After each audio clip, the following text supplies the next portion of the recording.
Hello students. Now let us learn the poem Jazz Poem 2. Jazz Poem 2 is written by Carl Wendell Heinz Jr. Now let us learn a few things about the poet. Carl Wendell Heinz Jr. is an African American poet and teacher. He was born in Wilson, North Carolina in 1940. He was a musician also. He was in the school band. He became interested in jazz music and began to play piano. Being a musician, he knows everything about music, especially about jazz. He wrote a poem on a poor jazz player. In the poem Jazz Poem 2, he compares the jazz player to the ancient mariner of Coleridge's poem. In the poem, The Rime of the Ancient Mariner by Samuel Coleridge, a seaman shoots an albatross, a bird of good omen, and suffers supernatural punishment. He is a pathetic figure in that poem. Likewise, in the poem Jazz Poem 2, the jazz musician is also a pathetic figure, but at the same time he is a commanding artist. He has the power in him to make the people listen. He is silent in speech but eloquent in music. Let us listen to the poem. There he stands, see, like a black ancient mariner, his wrinkled old face, so full of waddies of living, is turned downward with closed eyes. His frayed collar, faded blue old shirt, turns dark with sweat, and the old necktie undone drops loosely about the worn old jacket, just barely holding his sagging stomach in. Yeah, his rundown shoes have paper in them, and his rough, unshaven face shows pain in each wrinkle. But there he stands, in self-brought solitude, head still down, eyes still closed, ears perked, and trained upon the bass line, for across his chest lies an alto saxophone, supported from his neck by a wire coat hanger. Gently he lifts it now to parted lips.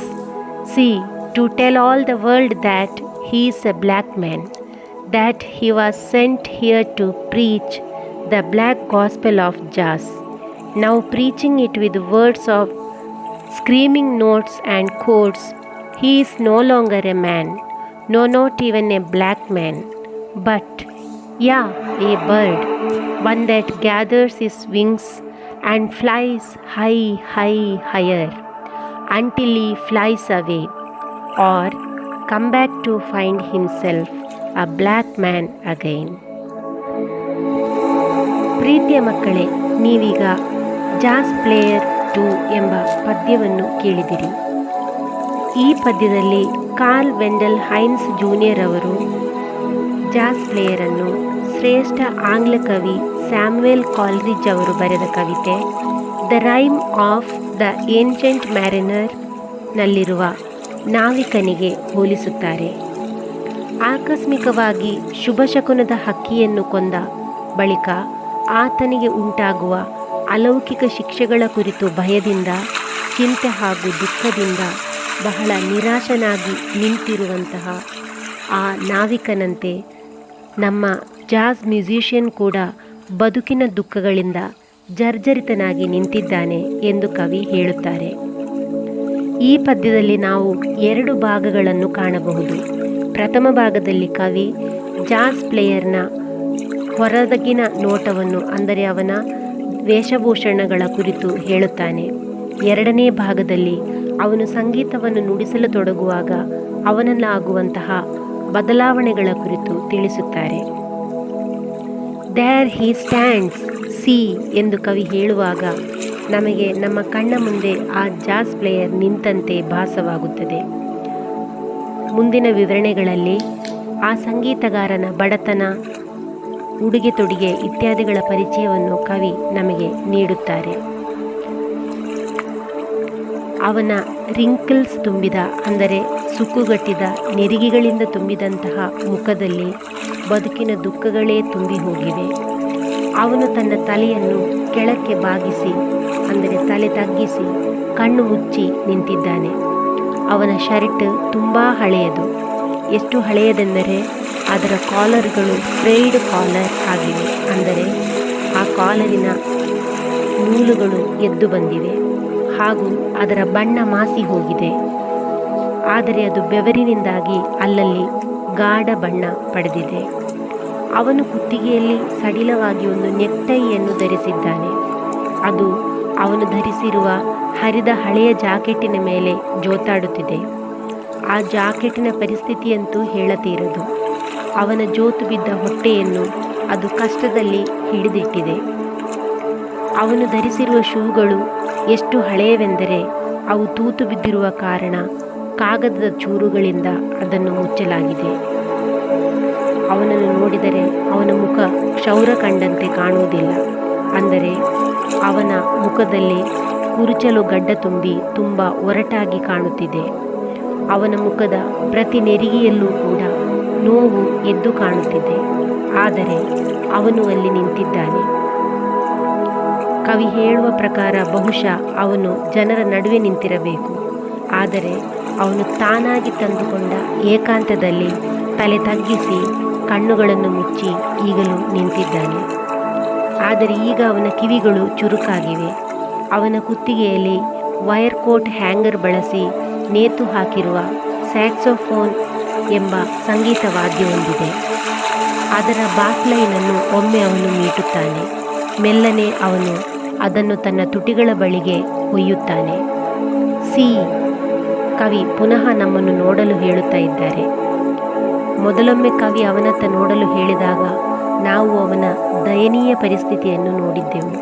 ಆದರೆ ಈಗ ಕವಿ ಮತ್ತೆ ಅವನತ್ತ ನೋಡಲು ಹೇಳುವಾಗ ಒಂದು ವಿಭಿನ್ನವಾದ ಚಿತ್ರಣ ನಮಗೆ ಕಾಣುತ್ತದೆ. ಅವನು ಸ್ಯಾಕ್ಸೋಫೋನ್ ನುಡಿಸುತ್ತಿರುವುದು ತಾನು ಜಾಜ್ನ ಕಪ್ಪು ಸುವಾರ್ತೆಯನ್ನು ಸಾರಲು ಬಂದಂತಹ ಪ್ರವಾದಿ ಎಂಬಂತೆ ಪ್ರಚಾರಪಡಿಸುವಂತೆ ಕಾಣುತ್ತದೆ.